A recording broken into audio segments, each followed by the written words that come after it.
Alrighty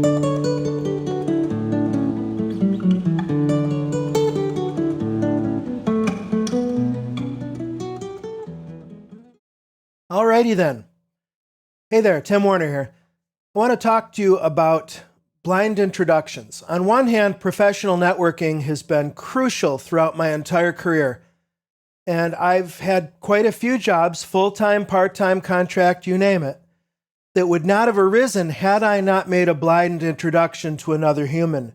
LinkedIn.com is a great ground for making those kinds of professional associations.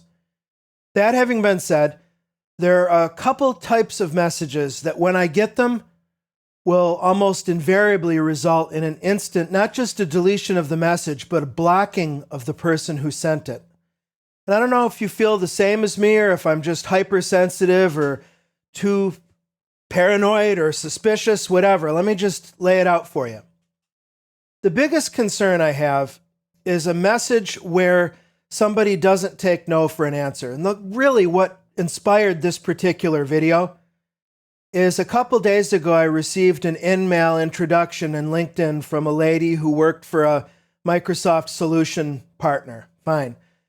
And she started the message by buttering me up with all this, oh, you're such a great trainer and blah, blah, blah, which is fine. Thank you very much. I appreciate that. But embedded down at the bottom, and it wasn't even the first message, it was like a second message at the bottom of that one, there was basically a request. Would I be willing to do a webcast with them, a live presentation? And we can get on the phone to discuss it. I'm not a phone person. As a neurodivergent dude, an autistic dude, phone for me is bad news because I have a very difficult time anyway in terms of gauging somebody's expressions and their feedback. When you're on a phone, you've got nothing but the voice to go on. It's terrible. It's not for me. So the last thing I want to do is hop on a call. I wrote her back and I just cut to the chase. I said, look, is this a compensated opportunity? My time is valuable. And she came back saying, oh, well, we can tell you on the phone about that and I'll have my manager. And I said, look, no. It's just, there was a red flag going up and my gut instinct was saying, this is more trouble than it's worth. So I just said, no, thank you. Thanks for thinking of me. Bye. Well, she pressed. Please consider getting on the phone. No. You do not press. No is a complete sentence. No, thank you, a polite, complete sentence. You push in after the no, over a boundary. So I blocked that person. I'll never hear from them again, I hope. So the lesson for there is to take no for an answer. No is a complete sentence.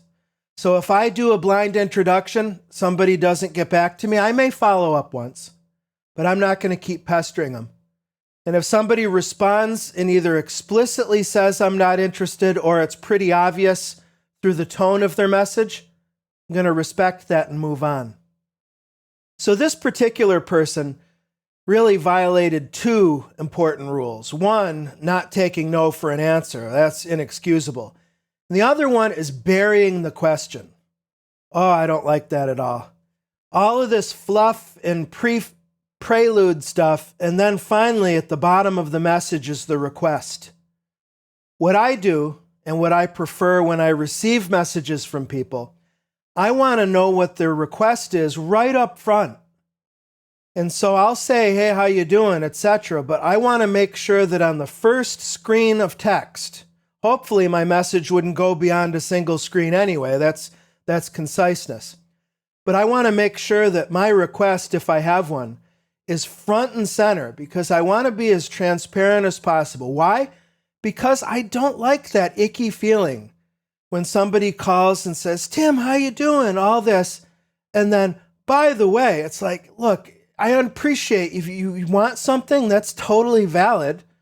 You don't have to call and make up all this prelude stuff. Just cut to the chase.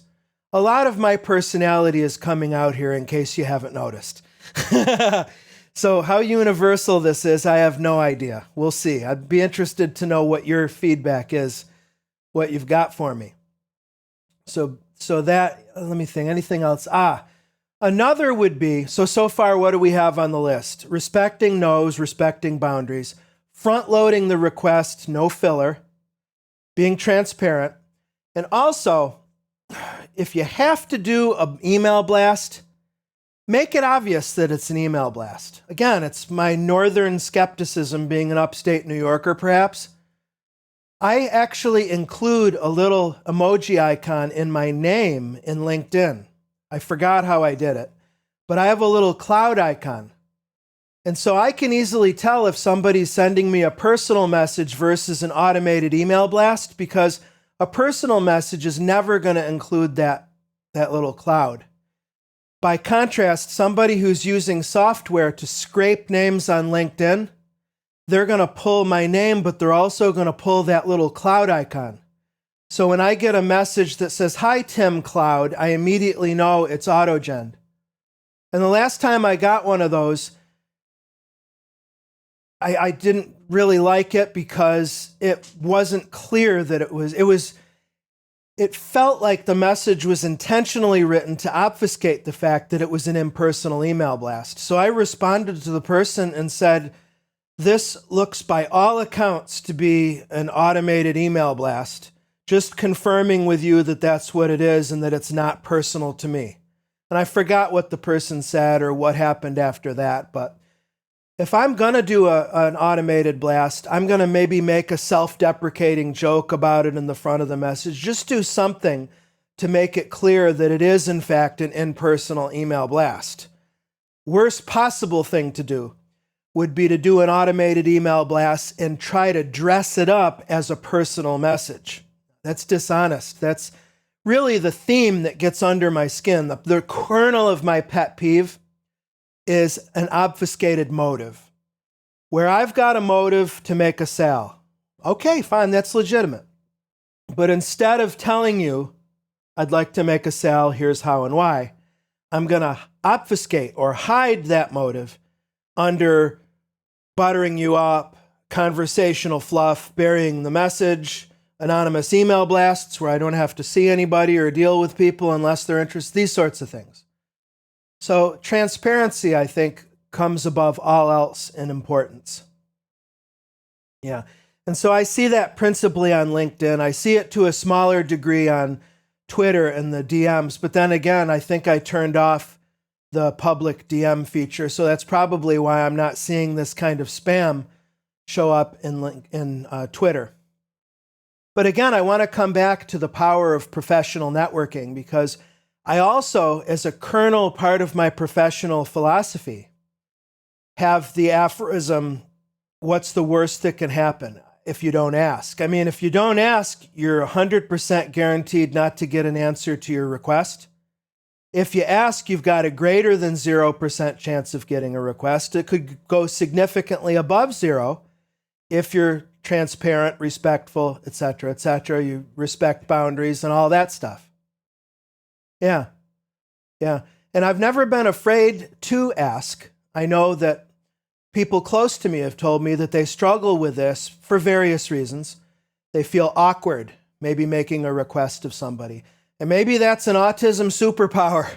I feel awkward in some contexts, but that's not one of them. If I have a question, I have no problem at all asking, to the point where, frankly, I have gotten into trouble from time to time by asking a question that is either borderline inappropriate or is inappropriate. Now, I'm not talking like, insulting or hate speech, intentionally assaulting. But because I'm hyper-focused on the problem and a possible solution, I might word a question in such a way to where it causes unintentional offense. And in that case, I'm really paying particular attention to the user's response, and hopefully they'll be transparent and tell me, ouch, or something, and I can take responsibility and make an amend for that mistake. So, yeah, well, there you have it. I guess I'm going to do the traditional YouTube thing and say, yeah. Had to do it at least once. See you next episode. Bye.